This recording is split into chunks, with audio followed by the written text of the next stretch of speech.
খোদ এসডিএম অফিসে থাবা বসালো চোর। জানা যাচ্ছে এসডিএম অফিসের এসি থেকে ব্যবহৃত তার চুরি করে নিয়ে যায় চোরের দল। চুরির দৃশ্য সিসি ক্যামেরায় ধরা পড়েছে। সব থেকে অবাক করার বিষয়, এই ছবি দেখা গেছে যার, তার বয়স একেবারেই কম। অভিযুক্ত নাবালক বলে ধারণা।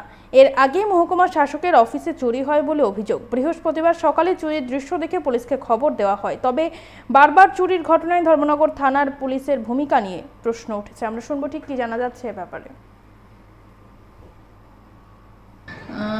অফিসে চুরি বলতে অ্যাকচুয়ালি অফিসের চেম্বারের বাইরে যে এসির যে ইয়েগুলো থাকে, আউটার যে ইয়েগুলো থাকে, সেইটা থেকে চুরি হয়েছে। যে কপারের যে ওয়্যার থাকে সেটা চুরি হয়েছে।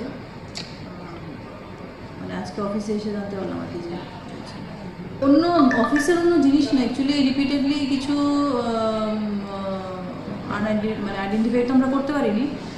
যেমন এসির যে কপারের ওয়্যারগুলো থাকে, প্লাস আমাদের যে বিভিন্ন সেকশনের যে কম্পিউটার ওয়্যারগুলো থাকে, যেগুলো ইন্টারনেট কানেক্টিভিটির যে ওয়্যারগুলো থাকে, এগুলো কিছুদিন রিপিটেডলি লাস্ট কিছু মাস ধরে আমরা দেখছি যে রিপিটেডলি আমরা লাগানোর পর আবার কিছুদিন পর এগুলো খুলে নিয়ে চলে যাচ্ছে। নাইট ডিউটি থাকে, নাইট ডিউটি থাকলেও অ্যাকচুয়ালি আপনার এগুলো তো বিভিন্ন মানে অফিস কমপ্লেক্সের বিভিন্ন অ্যাঙ্গেলে বাইরে ভেতরে একসঙ্গে অনেক রকমের ইন্টারনেট কানেক্টিভিটি প্লাস এসির অনেক রকমের ওয়্যার লাগানো আছে।